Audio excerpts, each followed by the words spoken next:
Ciao, mi chiamo Simonetta Comper e oggi vi parlo delle gerarchie. Anzi, per essere più precisa, delle gerarchie cosmiche. Argomento che può risultare piuttosto strano o perlomeno insolito. Pertanto cercherò di spiegarlo nel modo più semplice e logico possibile, facendomi il detto come in alto così in basso e, in questo caso, come nel piccolo così nel grande. E per piccolo intendo noi, esseri umani, che già dal concepimento entriamo a far parte del sistema familiare e questo indipendentemente che il nuovo arrivato sia voluto o non voluto, accettato o rifiutato, occupando da subito un proprio posto all'interno del sistema. Posto che ci mette a servizio di un apparato dal quale dipendiamo in tutto e per i nostri bisogni vitali e per questo ritenuto più importante della propria vita.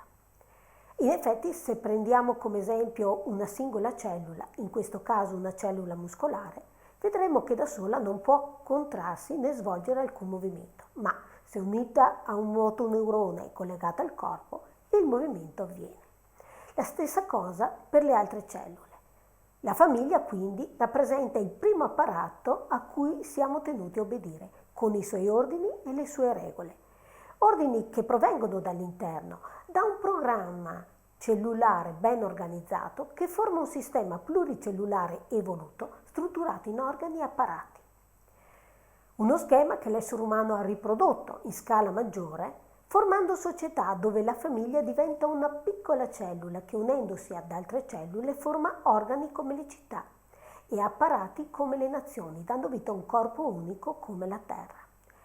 Un corpo che per funzionare ha bisogno che organi e apparati collaborino tra essi, senza distinzione di razza, nazione o religione.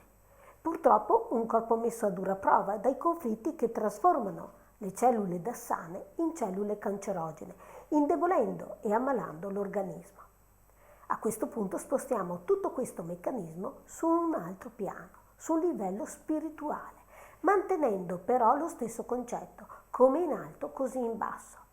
E per alto intendo dove dimorano gli angeli, entità già conosciute dai persiani, dagli assiro-babilonesi e dagli egizi, i quali descrivevano degli esseri divini o figure soprannaturali alate che si manifestavano nel mondo degli umani. Nel tempo gli gnostici unirono lo studio dell'angiologia all'astrologia e alla cosmologia. Con Dionigi le schiere angeliche furono suddivise e inserite nelle 10 Sefirot citate nella Cabala, a rappresentare le 10 emanazioni divine con le quali Dio si rivelò formando i molti mondi con all'interno i loro regni. Le Sefirot raffigurano la gerarchia dell'albero della vita, schema ripreso da Dionigi, il quale diede loro un nome, pur consapevole che gli spiriti celesti, essendo immateriali, non erano definiti per nome, ma chiamati secondo il ruolo svolto all'interno del proprio ordine gerarchico, ruolo che secondo l'uomo gli è stato dato dall'energia creatrice chiamata Dio. Pertanto nella prima gerarchia vengono rappresentati i serafini, i cherubini e i troni. Nella seconda gerarchia le dominazioni, le virtù e i potestà, mentre nella terza e ultima gerarchia i principati, gli arcangeli e gli angeli.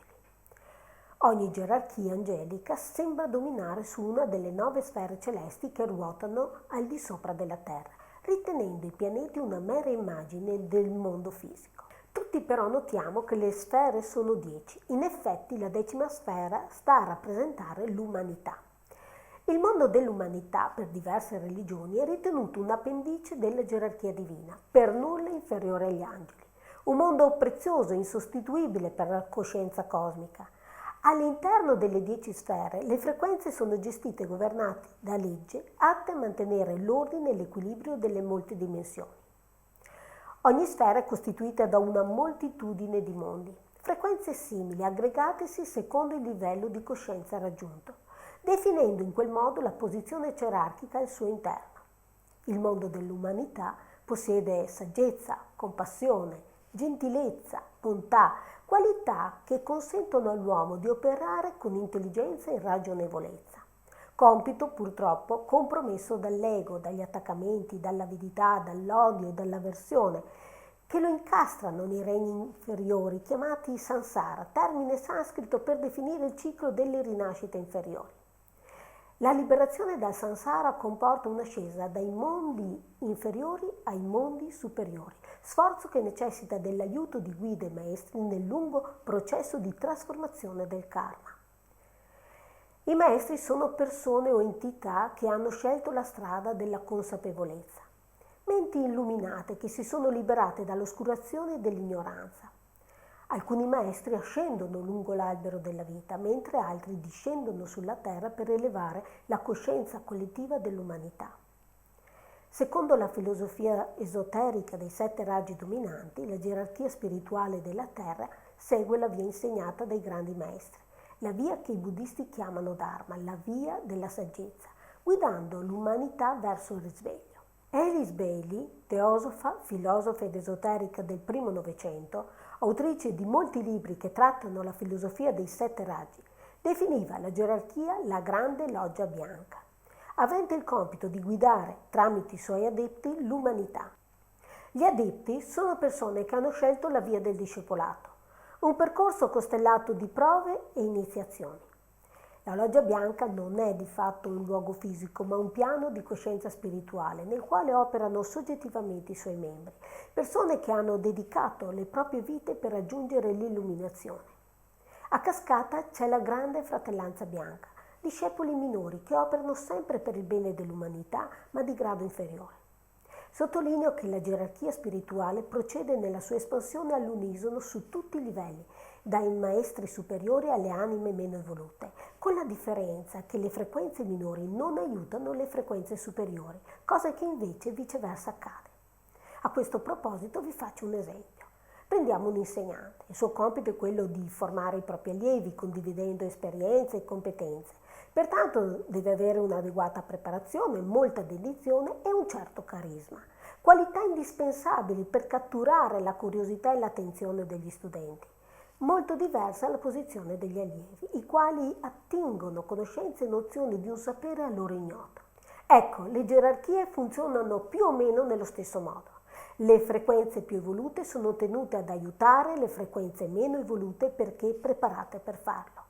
Premesso che le frequenze, anche le meno evolute, dispongono di proprietà e potenzialità simili a quelle dei maestri, solo che devono esercitarsi per realizzarle.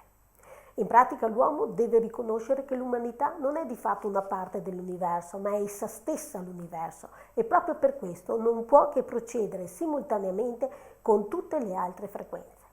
Raramente i maestri intervengono nelle decisioni del mondo degli umani, intervento possibile solo se richiesto, essendo l'umanità responsabile del proprio karma e quindi delle proprie azioni. Ecco, in base a quanto detto, l'uomo ha costruito la sua realtà in modo speculare, strutturando la società, la politica, l'economia, le religioni, gli eserciti e le aziende sulla falsa riga delle gerarchie cosmiche.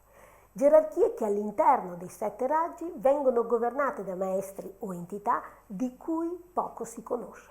Solo alcuni discendono sulla terra manifestando ruoli e qualità del proprio raggio di appartenenza, tutti comunque rivolti esclusivamente al bene dell'umanità.